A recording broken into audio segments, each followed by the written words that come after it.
वाहिगुरु जी का खालसा, वाहिगुरु जी की fateh. Welcome to the segment of Code Gurbani's a-sabad-a-day. Our recitation and reflection on Gurbani continues with a recitation from Surat Mahalla Panjwa,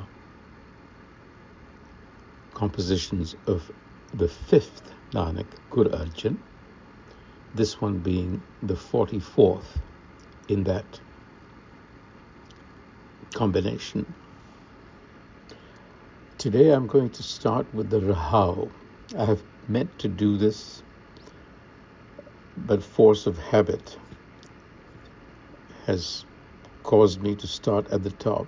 I believe that the Rahau is significant, if there is a Rahau, as it is in most sabads, to begin there, because it lays out the theme, so to speak.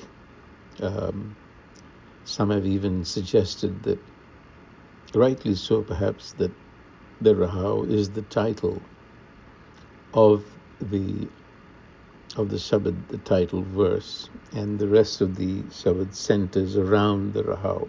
So we will take that method to understand Shabads better. So the Rahau in this passage, a short one again, essentially talks about the nature of reality, such. What is the nature of this reality that we live in? It says, Sacha Sahib, Sad Mehrwan, Band Paya Mere Satgure, Band Paya Mere Satgure Pure, Hui Sarab Kalyan. So on the face of it, not very difficult to understand. Sacha Sahib, Sacha from Sach or Satya, meaning existence in perpetuity, the truth, if you will, not propositional truth. This reality is essentially the master, Sahib, and its nature is Sad Meherwan. Sad is forever, Meherwan is merciful. So the nature of this reality is mercy, not judgment. It's compassion, not calculation. You see? Band Paya Mera Satgure Pure. So through the Satgur, through the enlightener, the true enlightener, the Guru principle, Band Paya, I built a bridge across to Sacha Sahib, because the Satgur is also Pura, perfection. It is one aspect of this primal reality. So Band Paya Nere Satgura Pure. So the Sacha Sahib becomes the Satguru for us. That is one of its functions. And it builds the bridge. It binds us, so to speak, connects with us through its aspect as the Satguru, Pura, perfection. Hui Sarab Kalyan. And that is what brings Sarab Kalyan, total well-being, flourishing. So Bandapaya is to be bound, is to build a bridge, shouldn't be seen as bound in the sense of imprisonment, but as a tethering. We are tethered to this unchanging, reliable, and true and eternal, compassionate reality. So the center of gravity shifts from the ego to the Guru. So this is Sarab Kalyan, healing. This is the therapy. And this idea is extended further in the first verse, where it says, Hamri Ganat na Gania Kaie, apna bird pachani. Hamri Ganat, my worth, my qualification, is not counted, is not taken into account. Apna bird pachani, because apna, here it's referring to the divine Guru, because it recognizes and knows only its own essential nature, which we have just understood to be compassion, mercy. So the Guru says, my merit doesn't matter. The one does not respond to my account, but to its own nature, boundless grace.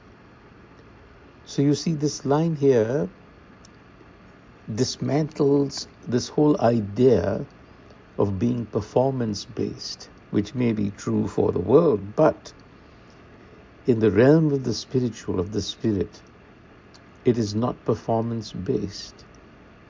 Liberation, freedom, creativity is not obtained through ego-based merit, but arises because the Guru, the divine, responds to its own nature. So this upends this whole transactional spirituality of I do X, so I deserve Y. And it is replaced with total surrender. The second line further clarifies that.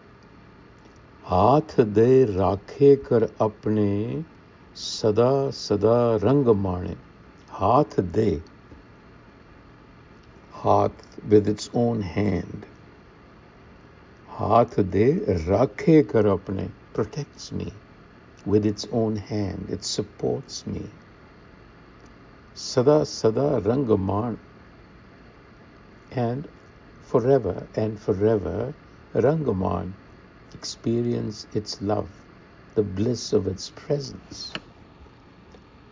So stop worrying about your merits, your qualifications. That is ego talk. But instead, understand, realize what the nature of this compassionate self is.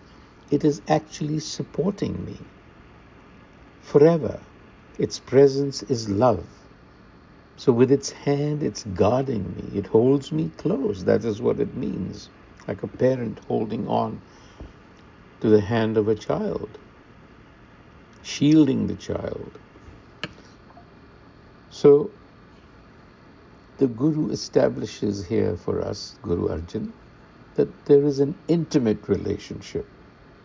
This is not the Guru being somewhere out there, but it is intimate. It's right here. It's embodied.